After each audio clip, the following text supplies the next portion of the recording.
We are live, and welcome Sarah Mm. Rose Bright to our episode today. So I'm so excited to have Sarah on. She's a sex, pleasure, and intimacy coach, and we're going to talk all things sex and Mhm. intimacy today. So thank you so much, Sarah, for joining. Can you tell us a little bit about yourself and a little bit about your work? Yeah, well, thank you so much for inviting me. And thank you so much for creating space for this conversation, because it's a really such an important conversation that affects so many people, but there's not a huge amount of places that are having it. So really honoring the space you're creating to have this conversation. Thank you. And it's my favorite conversation. So I love this conversation. So I'm a sex, pleasure, and intimacy coach, and I work mainly with women, actually entrepreneurial women, either women that run their own business or have sort of management positions. But I also work with I work with some men, couples, helping them to really access and harness the power of their sexuality. And often that involves clearing things that are in the way of that. So that might be shame, lack of knowledge, guilt, past experiences, misunderstandings, whole host of different things, so that this part of their life really comes online. And my experiences is when it's online, it really affects how we show up in the world, how embodied we are, how visible we are, all sorts of different things. And I'm so passionate about this work, and I think it's important to say that I got into this work because I have my own sexual problems. So people sort of think, oh, you must be amazing in bed and all of this because you do this as a career. And So true. I've definitely got better. But, Yeah. I got to this place because I was terrified of sex. I thought there was something wrong with me. I hated my body. I thought my genitals were deformed. And I just had this shame around my sexual beingness that crippled me in all aspects of my life. And it was only through dealing with it that just totally blew my life wide open. And so I share that because I really understand that there may be a number of people who are listening to this who feel hopeless around having sexual problems, like they're the only one. They feel that shame, and I promise you're not. Really, really not. So A lot of juicy bits there, and this is why within I'm in the health and fitness space, and I have not seen any PTs or anyone really dive into sex. And I really believe that we are sexual beings. We have this powerful sexual energy that we don't know how to use it, what to do with it. We don't know what it is, how to even identify it. And it does create a lot of problems. It's almost like you're working against your nature if you don't know how to work with that power that we have, right? And so for me, I think it's such an important conversation to have, because as sexual beings, it does sort of underpin everything that we do. And there's a lot of shame and a lot of stigma and a lot of guilt around sex, especially coming from a religious point of view. I'm a Christian, and it's no sex before marriage, and it's confines in which you have to have sex, and it's there are a lot of limitations. And I feel that a lot of people probably struggle to show up in their true sexual nature because they're trying to conform to something that might not fit innately who they are. And so I love your story. You're very open about how you got into this space, and especially talking about like genitals. Like, we don't talk about that at all within this space. And I want to create an opportunity for people to discuss it and to bring experts like you on board to normalize our bodies and normalize sex, because it should not be a taboo or as a big of a deal as we make it. So thank you so much for coming on board and sharing your story. So what are some of the most common sort of issues that you deal with as a sex, pleasure, and intimacy coach? So thank you. Well, just to go back a little bit before I answer that on Please something do. you shared, and I think not only do we have tons of messages about how sex, we don't get, no one says, this is a power source, this is amazing when you're growing up. In fact, the messages you get, this is dangerous, this is going to get you into trouble. If you think about sex education, it's how not to get pregnant, how not to catch STIs. Nobody says, how do you connect with the pleasure in your body? How do you get to know your needs and express that? And then coupled with the fact that we actually don't have a healthy model of what sex looks like in our culture. So many So things there. Yeah. so many things. So a lot of people come to me thinking there's something wrong with them. So I get the standard sexual concerns, which can be very crippling for people. That might be not able to get erections, not able to orgasm, performance anxiety, all of those sort of ones. But then there's another heap as well, which is around just confidence. So don't feel confidence in the bedroom, not able to relax and enjoy sex, feeling I'm very much in my head and am I getting this right? And are they enjoying it? And all this sort of inner dialogue that's happening. Yeah. And people think there's often something wrong with them because they're not enjoying sex. But it's the type of sex that they're trying to enjoy from a basis of performance, which is actually the problem. And Let me yeah, take type of sex. So what do you mean by that? so we learn a sex that's very goal based. So if you look at movies, just sex in the movies, for example, within seconds, if it's a heterosexual encounter, there's penetration and it's heading towards this goal of orgasm. Okay. So sex is very goal based. Now, there's nothing wrong with goal based sex. It can be wonderful to just rip each other's clothes off and head for the goal and enjoy the Yeah. pleasure. Yeah. However, if that's the only way that sex is experienced, it becomes very limiting. And it puts a lot of pressure on people to perform in a certain way. I should be getting more aroused. I should be having an orgasm. I should be having an erection. But actually, our pleasure is much more natural. It ebbs and flows. And so when I work with people, we shift the focus from goals to pleasure.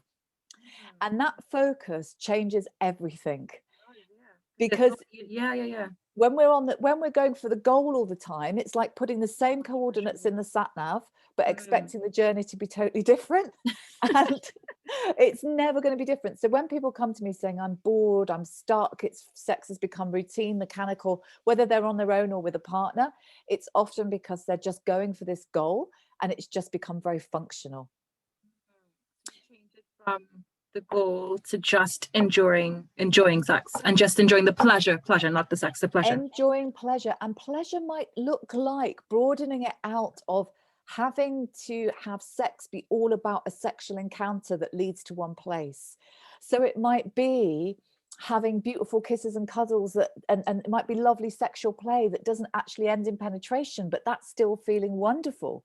So it broadens the horizons of what sex might look like beyond just heading towards this goal. And then it's getting in tune with, well, what does great sex look like to you? What would you like to feel when you're experiencing sex? Because it's different for everybody. Am I right in thinking that sex doesn't necessarily need to be penetrative, and that and that you can focus more on the pleasure side of it, which means that you're creating a more intimate relationship with your partner? Uh, it can be more intimate, and absolutely. So this thing that we should somehow, if we haven't had penetration, and actually it doesn't matter, it might be in same-sex encounters, heterosexual encounters, if it doesn't finish in some form of penetration, somehow you failed, somehow it's not successful, and that puts a huge amount of pressure on people. And actually, so many things can happen. So for example, one of my favorite practices to share with couples is genital massage. And it's having time where you totally give a genital massage to your partner, but again, not focused on the goal of arousal, but focused on totally relaxing into the pleasure. And it can take you to the most relaxed, blissed out, sublime places that you would never get to if you just focus on the goal of building the arousal and releasing. Yeah, the first thing that comes to my mind is, okay, I've got to learn that, because that's a different, not if it's not for an end outcome of orgasm, right? Because a lot of people, that's how we're conditioned Yep. to, know that you're successful, quote unquote, with having a good sexual experience. How do you teach couples, or women or men, to learn how to do that without focusing on the end outcome? Because that's a process, isn't it? Yep. Yeah. Totally. And so if I'm working with a couple, also I would encourage them to explore this for themselves and if they have a self-pleasure practice. Hmm. And it's about learning to be more present with the pleasure. Because if you're focused on a goal, you've always got your eye on that goal. Am I aroused enough? Am I going to get to that climax? Am I going to get to this place all the time? Are they getting there? Are they enjoying it enough? Are they aroused enough? So you cannot fully enjoy the pleasure. And so by splitting out the giving and the receiving, where it's and also in our sex, in our culture, we don't have a culture of practice when it comes to sex. It's like we just should show up in the bedroom and put this amazing performance on without ever practicing. So I'll say to my clients, if you look at a band at an arena, they've put hours of practice in to show up and do this concert. Yet we're expected to just show up in the bedroom and be amazing every time. And it's never going to happen. And if we get to, and our pleasure changes, we change, what I might feel like sexually first thing in the morning compared to last thing at night, or at the weekend compared to on a busy day, is going to be different depending on how tired I am or how connected I feel to my partner, all sorts of different things. So practices that help us drop into our body. And it's for some people, they get it instantly. Oh my God, I can just enjoy this pleasure and I don't have to rush anywhere with it. I don't have to do anything with it. For other people, it takes time because they're so conditioned to going towards the goal. And so think about if you were to give your partner just a really gorgeous massage. Just for example, imagine a lovely head massage. There's no goal there. Your hands just explore, and you together might refine how it feels, what touch you'd like, how much pressure, how much speed, what type of touch do you want, sort of really firm strokes or soft strokes. So imagine doing that with your partner's genitals and having that conversation together. How would it be to just touch really softly, to go really tenderly, or to build the pleasure up? So you just get to know each other's bodies in a different way where it's not about the goal. I like that a lot. I love that. I've never thought about it that way at all. I'm more goal driven.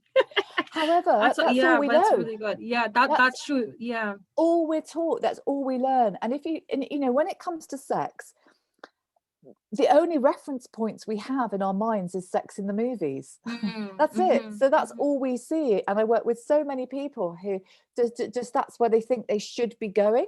And I had a client the other week, and when he was doing his practice with his partner of genital massage, he said, "Gosh, this actually feels so natural, but I thought I should." Other thing, I should go towards the goal. So when he was given permission to explore it, it actually felt the right thing to do, which was just Wow. wonderful. Okay, so that's an important thing. So looking at your sex life as a practice almost. Absolutely. I like that. And one thing that you said there that I'm taking notes as we go along because you're dropping a lot of jewels along the way. Mhm. Being able to practice dropping into your body to be able to, allow yourself to enjoy the experience at hand, right?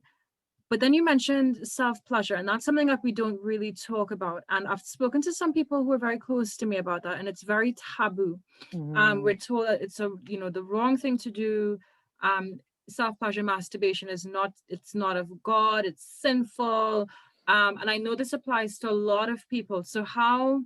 But it's important because if you don't know what feels good to you, what pleasures you, what turns you on, then it is really difficult for somebody to figure that out, and usually within not a very absolutely. long time frame as well. So how do you teach or educate people around shifting that mindset around self-pleasure, because it is your body and you should know what feels good for you and you should know how to pleasure and turn yourself on. Like, it's just, I think it's a basic right, to be honest. But how do you shift that mindset?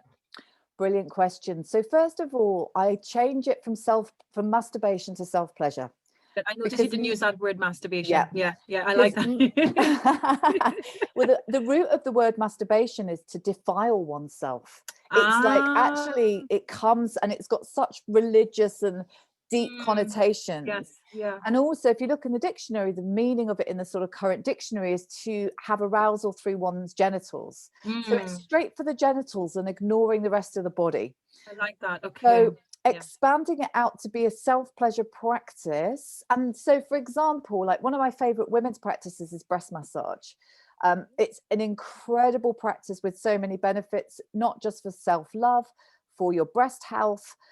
One of my teachers says, if quickest way to shift if you're feeling depressed, don't go for antidepressants, massage your breasts. It's like, Really? Okay, we have yep. to tap into that before we move on. Massage your breast. Yeah, because it's so relaxing, and it helps to stimulate oxytocin, the feel-good hormone. It's the sort of heart energy. So and that saying, get things off your chest, quite literally, it can help to move emotion. So in the Taoist tradition, which I've studied for many years, they say that the breasts and the genitals are transformers and producers of energy. And so the breasts, by massaging, we can really, it's an incredible practice for women. So my self-pleasure practice might look just like having a breast massage practice. And so expanding it out to be about pleasure. And the question you asked about religion, I think, is so important to answer, because if you've got those messages and those voices in your head of this is sinful, this is wrong, how I've worked with many clients with this is to come back to what feels good in the body.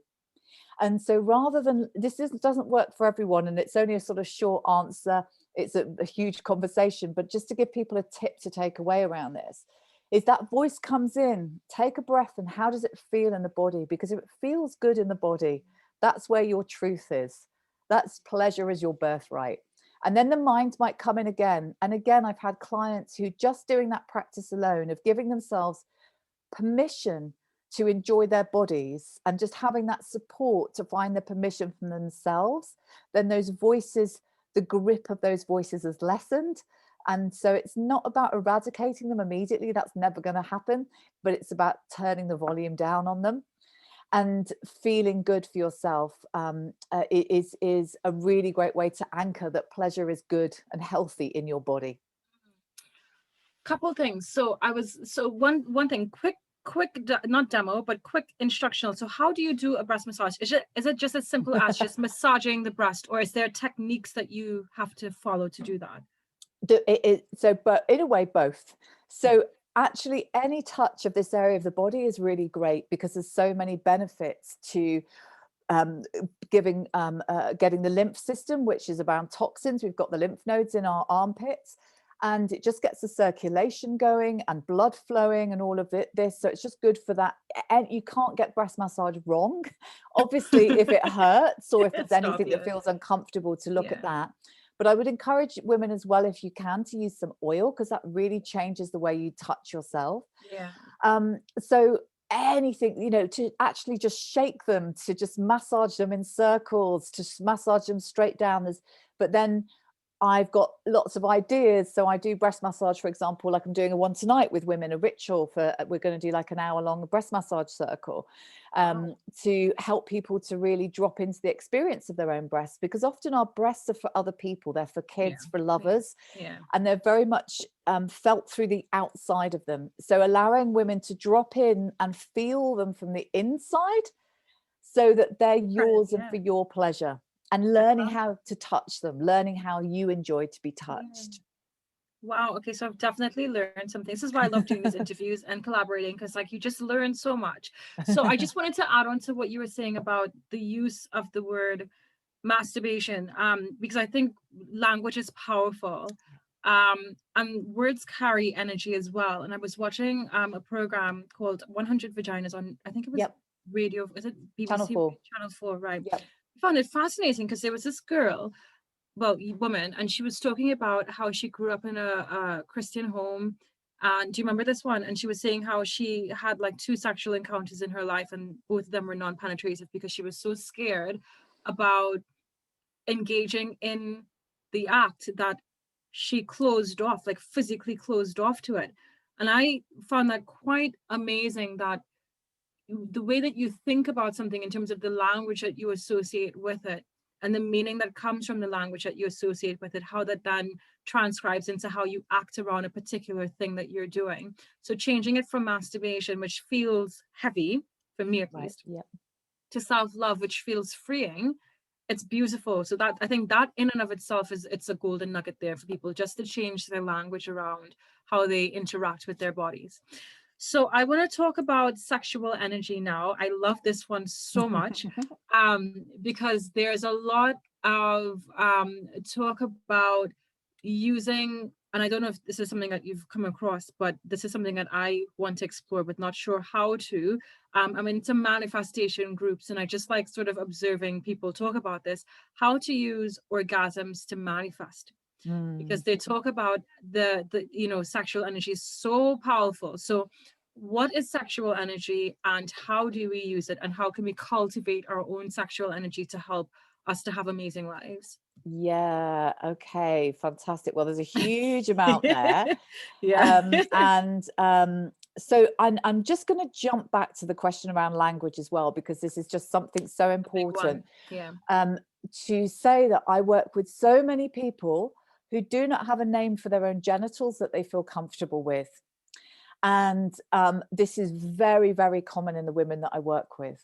And so I would just say to anyone out there who hasn't, if we don't have a name for our own genitals, how are we going to be able to speak about them, ask for what we'd like? So again, just finding a word that feels comfortable for you and to explore that. You might have to try it on, like trying on a new outfit, and, oh, Yeah. does this feel like I could work with this? Or actually, no, I don't like that, brings up too much. So I just wanted to pop that in the pot, because it quite amazes me how common that is. That's a good point. So sexual energy. So if you think about our sexual energy at its most potent can create human life. Our sexual energy can create babies. Now, that's how powerful our sexual energy is. And so if we're not creating babies, or we've created them, then we can use it for other things. We can use it for our health, our vitality, our projects, whatever it is in the world. And so, for example, the Taoists and the Tantrikas have, understood this for thousands of years, the power and the potency of our sexual energy. So it's not just about using it for orgasms, it's about how do we use it in the day-to-day for our vitality and our sparkle. And so part of that is being comfortable with who we are as a sexual being. So for example, if we're feeling shame, if we don't know this aspect of ourselves, then that's going to affect the power of our sexual energy. So it's really great to put the spotlight on this area of your life, and to really look at where you might be holding yourself back, or where things are holding you back, or what you'd like to learn to really power up this part of your life. So it's a really fascinating area of our life to have an inquiry around. And, if you say to somebody, what's your plan for your career, or what's your plan for your health?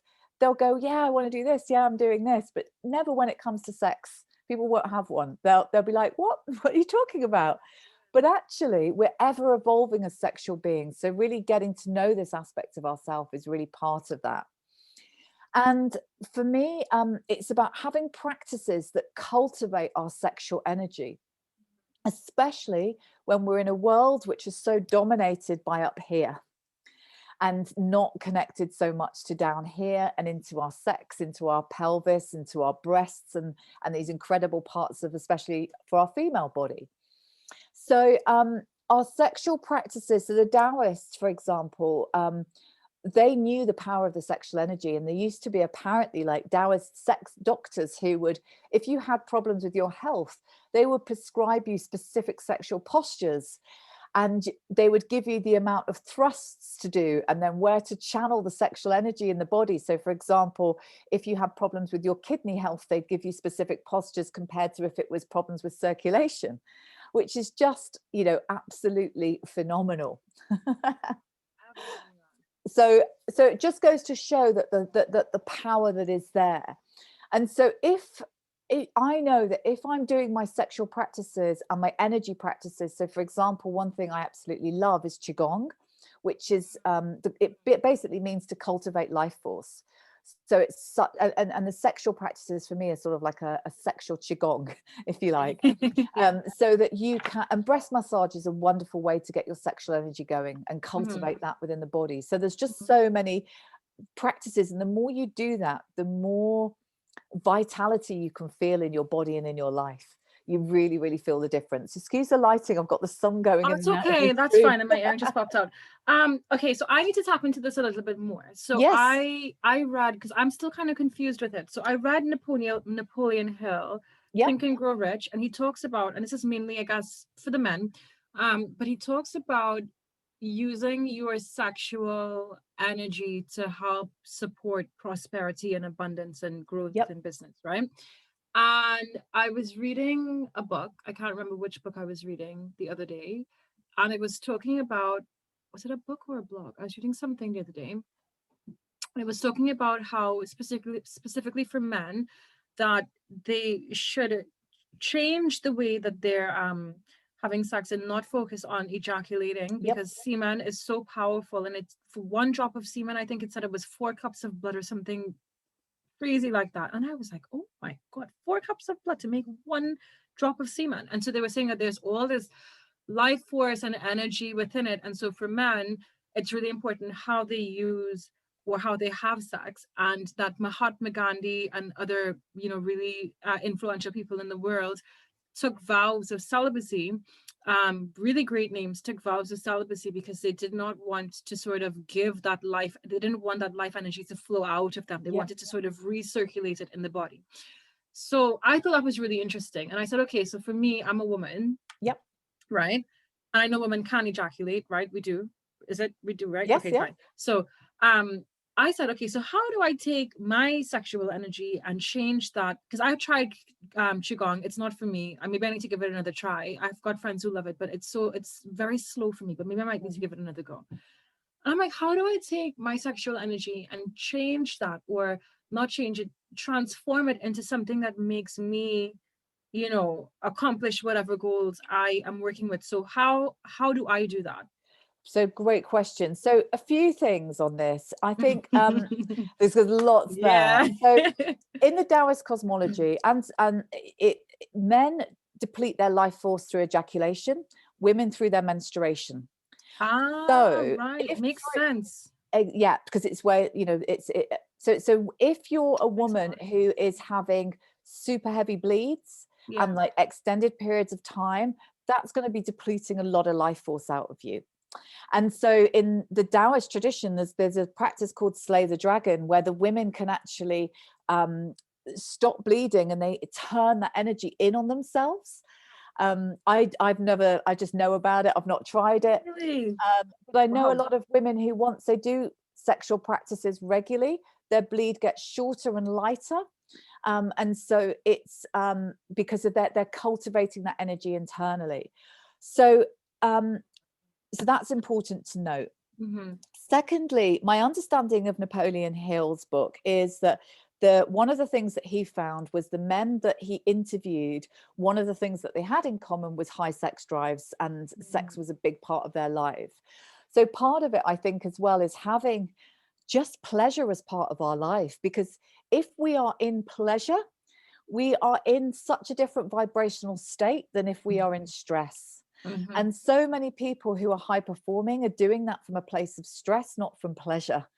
And so, I think Good that point. sort of, and they're doing it from burnout and exhaustion. Whereas if we've got a lot of, I really try and design my life for as much relaxation and pleasure as possible. And then I find my work just flows from a very different place and with Sarah, much more I ease. love that. I love that. So you like that's okay. That is brilliant. So like I haven't heard anybody say that. Design their life first with relaxation and pleasure. Like nobody does that. I mean, well, you do it. But that's such a wow. Okay, so how do you do that? I So definitely don't do that. That's incredible. I mean, I don't get me wrong. It's an up and down thing. My Yeah. partner is amazing at it. He lives his whole life like that. He will get up and he just does what brings him pleasure for about 2-3 hours in the morning. He'll sing, he'll meditate, he'll do Tai Chi, he'll go walking, and he's just in just total relaxation before he starts his day. And so, Wow. for me, it's about, for example, I'm running a circle tonight, and so I'm going to be working till 10. So I will not start work tomorrow before midday. Whereas in the past, I'd be just up and keep going and going. And I block days out in my diary so that I have regular long weekends.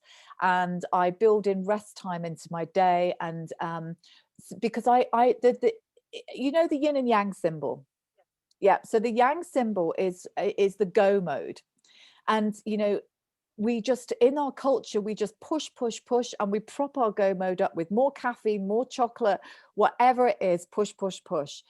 And there's a phrase called it's yin bu yang qi, which means for your yang to rise, you have to spend time in the yin. It's when you nourish the softness and the beingness. And I know that when I nourish that part of myself, my yang operates from a whole different place. Yet we've got totally out of balance in our culture that we're measured by productivity and not pleasure. And so many people, especially, so many people I work with don't know how to do pleasure. And I was brought up very much with the Protestant work ethic of you don't do your pleasure until you've done all your jobs on a Sunday, then your holidays, and then when you retire, you know, Yes. you're always postponing your pleasure. Yeah. And Yeah. that's one of the big problems with enjoying sex. If you can't enjoy pleasure, you're not going to enjoy any sex because your body's not used Switch to off. it. Yeah. And so trying to build a life where pleasure is, life's too short. Yeah, we've got it the Yeah. wrong way round. We're Yeah. like, Yeah. we're working to live, where actually we should be living to work, is my I belief. love that. No, I Um, 100% agree. But and it's if changing the structure. Yeah. it was changing the structure, and then our pleasure is part of our vitality, and then our sexual energy flows from a very different place, because our sexual energy can be cultivated by being out in nature. It can be cultivated in so many different ways, not just through our sex. It's our life force energy, you know. So for example, for some people it might be singing for hours, or for other people it might be painting for hours, or someone Mm. else, you know, where there's a phrase in tantra to live every moment orgasmically, so Ooh. that every moment you're so That's alive. juicy. It's so gorgeous that you're That's so juicy. alive, you know, Okay. that eating a gorgeous meal can just get your sexual, you know, life force going, having an amazing conversation. And so there is this sort of, just how do we cultivate pleasure, how do we cultivate sexual practices to activate our life force in our body? And then the sort of sexual qigong practices is, how do we sort of circulate that energy? So in the peak sexual pleasure, in the goal-based pleasure, we go to a peak, we have some sort of orgasmic experience, and then it's over in seconds. So when we don't ejaculate, we keep that energy inside of us and we can cultivate it. So for example, and for women, if Mhm. we tense when we orgasm, again, everything's focused around the genitals and it just depletes and our life force just drops out very quickly. Whereas in the Mhm. tantric and Taoist practices, we cultivate that energy inside of us so that we don't feel depleted, and we can expand into our pleasure, and our orgasms can just go on and on. Okay, let me ask you a question. Yep. That's a lot. So tensing with orgasms then is not the right thing. It's not that it's bad, okay? Because for example, if somebody touches you in the right place and it feels good, you Yeah, you might, go. oh, Yeah, like you this. do. Yeah. But what we do is we just hold on to it. So if Okay. you've learned to, most people, if they've learned to masturbate, they've learned to masturbate quickly and quietly so they don't get caught. And that It's so often funny. It's so true. is tension in the body. And we just learn to tighten into our sexual experience. And also, if people want their pleasure to keep rising to reach a goal, the body thinks that tightening is the way to do it. If I tighten it, I'll keep it in. And they're Mhm. scared of expanding it because they'll think it'll lose it. But actually, when we let go, our bodies can fill with it.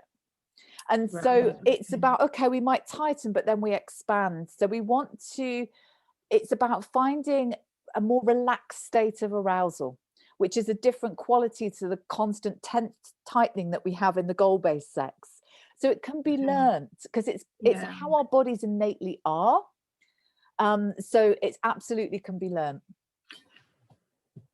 And orgasms for hours. That's a beautiful thing. I have to say, I've not yet ever experienced that, but I so would love to. Okay, so it starts with just allowing the body to just be relaxed. So almost dropping into yourself, and that's a tricky one though. You've got to learn that, don't you? Because it's like you've got to be mindful of how your body is responding to touch and different things in that experience, so that you could know if you're tightening up, if you need to relax. So I'm assuming that takes some time to be able to. Absolutely. Yeah. Absolutely. So if you think of your body as a musical instrument that you want to Mhm. play, and you're going to learn how to play it.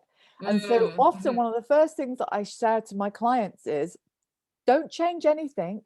Just go and notice what you're doing already. Because often we're on autopilot and we don't notice we're holding our breath or that we're tensing our body. So just notice what we're doing, because awareness is the first step to change. And so it's a practice, and some people just drop into it really quickly, and other people it takes time, but 100% everybody can explore this. And you know, these are tools I've been exploring with 15 years and I'm still exploring. You can drop deeper and deeper and deeper, just as if you're a pianist and you just go deeper and deeper into your practice, or you're an amazing cook or a gardener. There's just lifelong learning. um yeah. Okay, that's a lot there. Okay, so I need a little bit more clarification around the energy. So I Yep. am feeling turned on and I am feeling very sexual. I want to turn that energy into something productive. I want to use that to help me create some amazing work. How do I do that? Fantastic. Mm. So, for example, if you've got that energy right there and then, it's to just go, it might be pouring it instantly into that project while you're feeling. So you can actually just direct that energy into your work and your creativity. So take Just my mind off simple of as that. sex and put it into. Yeah, absolutely. But what if Or I don't want to do that? What if I don't want to? then you can, so from that juicy state, Mm. creating is a very different place. And you can also, for example, you might have a self-pleasure practice. So as good as one of my teachers says, never waste an orgasm. So for example, when you're having an orgasm, it's a very potent energy. So this is where the manifestation can come in. So for Mhm. some people, they call it sex magic, is as simple as at the point of orgasm, if you can remember. That's always Mhm. sometimes my challenge, is that you can visualize, you can self-pleasure while visualizing your intention, while visualizing your project, while visualizing whatever it is that you want to manifest, or feeling into it and directing that sexual energy towards it at the point of orgasm is another thing that you can do. Okay, I understand. Quite powerful stuff. I love It's you've dropped so a lot of, powerful. yeah, you dropped a lot of nuggets there. So what does a healthy and happy sex life look like? So you've given us a lot of information about how to channel our sexual energy, how to drop into ourselves, how to be comfortable with the practice of self-pleasure, which I think is sort of like the key thing, being comfortable with self-love. I think that Mm. is sort of like a key component. But what are your suggestions or tips to cultivate a happy and healthy sex life? Yeah, fantastic. So first of all, that's in a way for you to define, because our sexuality is so unique. Mhm. And for me, I'm interested in helping people tap into what's true for them, not to try and fit into some box that they think they should be in. And so there's that aspect of it. Um, it's really important to really get to know our bodies and our pleasure for ourselves and take responsibility for that. Because I think one of the big myths is my partner should know what I want and should be able to just do that. I should know what they want, and we don't have to talk about it. And if we have to effort it in any way, there's something up with us. It should just be natural, this sort of fairy tale. And it's absolute nonsense. It's just never going to happen Yeah. for a lot of people, for most people in that way. We need to, as individuals, get to know our own needs, get to know what type of touch do I like? What, how do I want to be with my pleasure? What feels good? What turns me on? What arouses me? How does my body work? And really get to know that. And you can also, it can be a wonderful thing to do together. Mhm. And so that if we come to each other with a good sense of our own bodies and our pleasure, we're going to create something very different than if we're putting that responsibility onto our partner. Mhm. Great Mhm. healthy sex takes great communication. So what does intimacy and sex look like to you as a couple? How do you negotiate that and how do you navigate that? So for Mhm. example, the other night it was with me and my partner, we'd created some time together for intimacy, and I was just absolutely wiped out because we've moved house and different things. And it was like, and you know, for some people, it is about planning it. And we Mhm. ended up just having this absolutely delicious massage with each other and just Nice. relax together. Yeah. But actually, it was so deeply fulfilling and gorgeous. But we were able to negotiate that. And Mhm. so having the communication to say, okay, what would I like? What would you like? And how can we find a way to do that together? I So like that. communication's really, really sort of key as well. Okay. Creating time to practice and to explore together, and sometimes putting time aside. For so many people I work with, if they didn't schedule it, it would never happen. Given Really? really busy lives. Yeah, I think it's one of the biggest challenges for couples these days is creating time for this, because Wow. often beliefs can come in the way about pleasure just is down the priority list. Mhm. A lot of women I work with just don't put their pleasure into this priority list at all. Mhm. Mhm. Um, and it's just easy to slip away with things that need doing in life, when you've got, you know, work, kids, demands, and especially now when there's so much extra stress that a lot of people are Mhm. experiencing. Mhm. Sometimes it's really important to create time for it. Okay, I like that. So tapping a little bit further into sex, you've created the time for intimacy with yourself or your partner, and you're communicating with your partner, but maybe there's still more blocks. So say for example, self confidence, body image is a huge one, and this is why I realized that I needed to start talking about this in my space. So I've had women who've been, molested and raped and have had some sort of sexual trauma, and that has, I mean, that's traumatic, and that Yeah. can really impact how you show up for sex. But um, for women who haven't, their relationship to their body, specifically genitals, is something that we don't talk about a lot. So I look at it in two camps. One, a woman might not love her body. She might feel overweight. She might feel quite hefty. She might not think that she looks like what the societal images of beauty are. And that affects how she shows up in the bedroom. And couple that to how she then looks at what her vagina looks like and doesn't feel that it's up to, you know, what it should look like, which is we're all different, right? There's no one Yep. vagina that everybody should Yep. have. How do you sort of coach or educate women around developing self-confidence and self-love Yep. around that? Yeah, that's such a big thing. And just to go back to Mm, what you shared about trauma as well, because I think if women have, unfortunately, the statistics are just horrendous for the amount of women, well, and men. It's of all genders who've experienced sexual violence and abuse.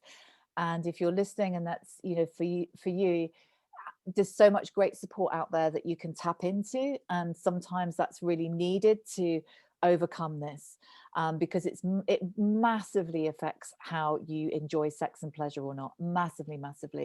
But there's some amazing practitioners out there, and I've, for many people who I've talked and worked with over the years on this, have felt hopeless, like this is never going to change. But I've seen incredible things happen with people when they've got the right support, and how they've been able to come back to finding pleasure in their bodies, and to the healing journey with that. So I just wanted to mention that. In terms of body confidence, again, yeah, such a massive issue.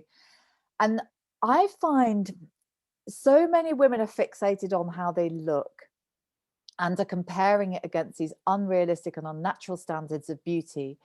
So for me, I love to create practices to help women get into how their bodies feel, because once they tap into how they feel, the look issue can sort of dial down. So breasts is just a perfect example of that. I've had so many women I've taught breast massage to who did not like how their breasts looked. And as they started doing breast massage, they were like, wow, but they feel really good. And so the looks issue just started to just disappear, or at okay. least turn the volume down on it. One of Mhm. my favorite pleasure practices is dancing, because Dancing. Okay, wow. because getting women into their bodies, because we're not in our bodies when we're working, busy doing, we're just often rushing around. And so practices that just help us drop into our bodies more in the day to day just really helps to cultivate feeling good in our bodies. So I always get my clients to put together like a sensey sexual playlist Okay. of music that they can just put on and dance, and like get their pelvises and their hips God, moving, yeah. and you know and you might even just massage yourself while you're doing it, really enjoy the feeling of your body. So mirror work can be really powerful, looking in the mirror and actually focusing on what you like about yourself, because it's so easy for the mind to go to what you don't like and focus on that. And even if I've worked with some women who actually can't find anything they like about themselves, we just find one thing and then we build on that, then maybe find another. So because we might be just so dialed into all the things we don't like. So there's that can really help as well. Um, and then in terms of our vulvas and our vaginas, vulva being the word that's the outside of the genitals, vagina, the inside.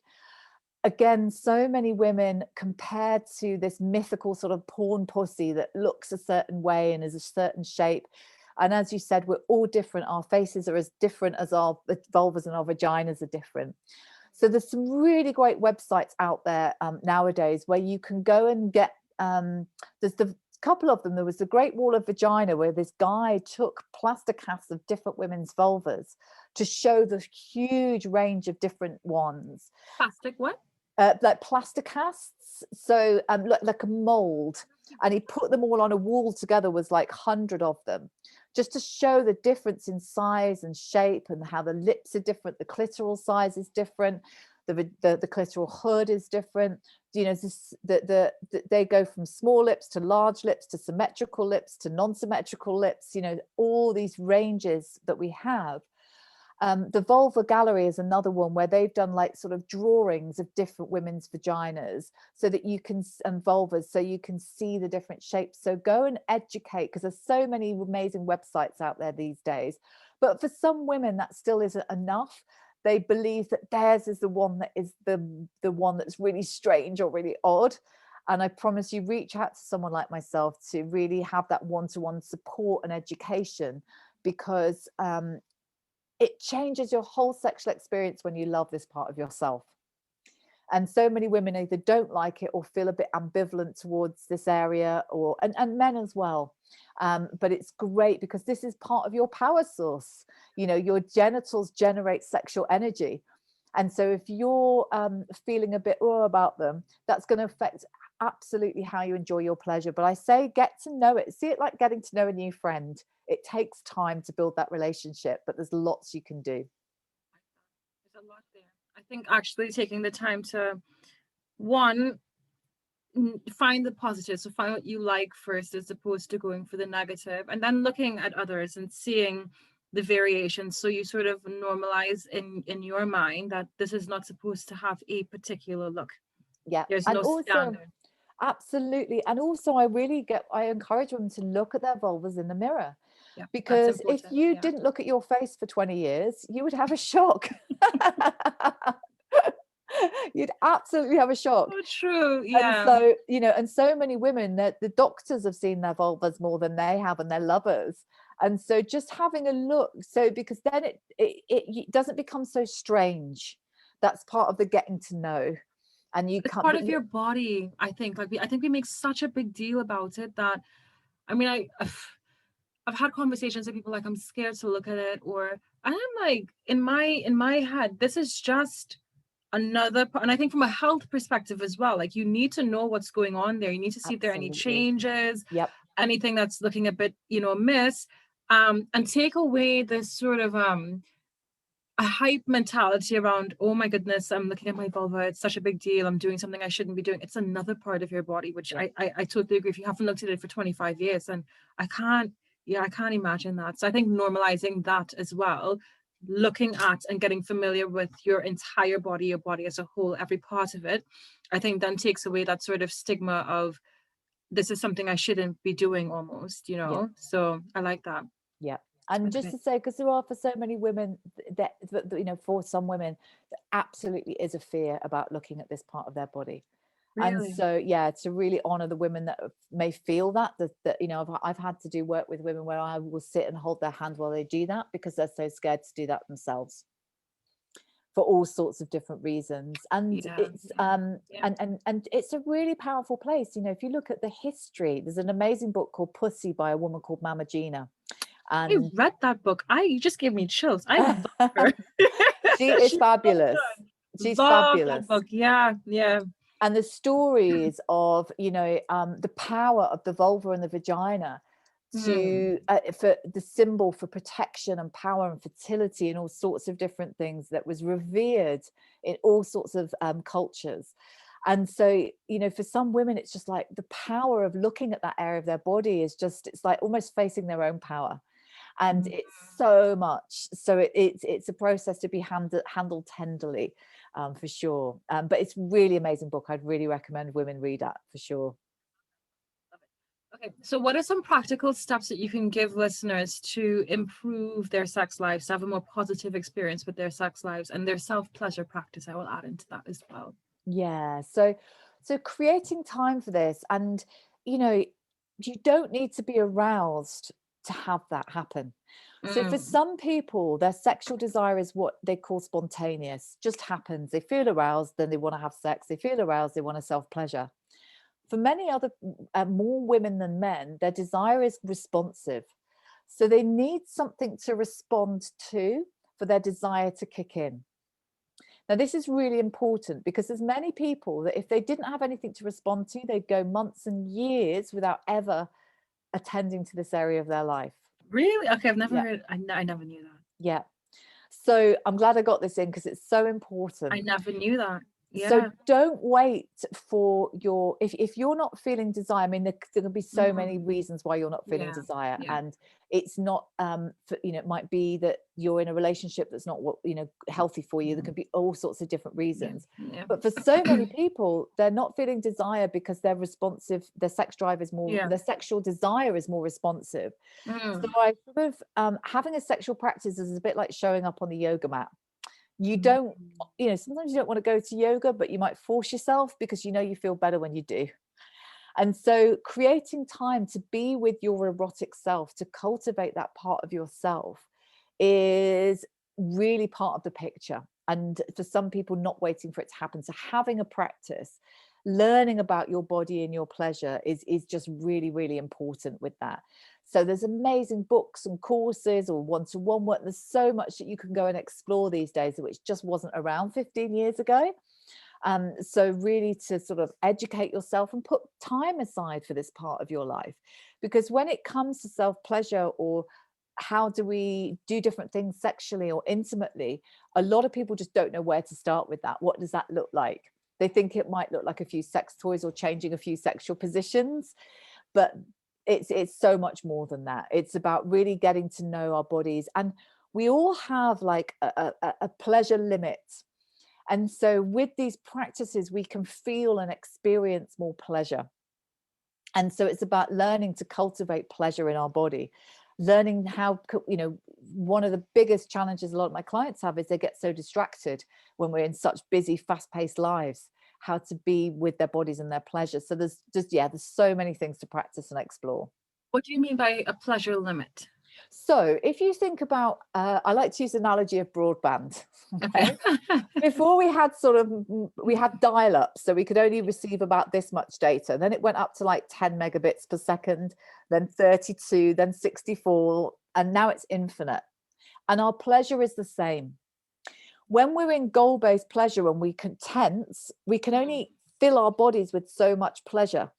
But as we learn to relax and soften into our pleasure, to surrender into our pleasure, we can feel and experience more pleasure.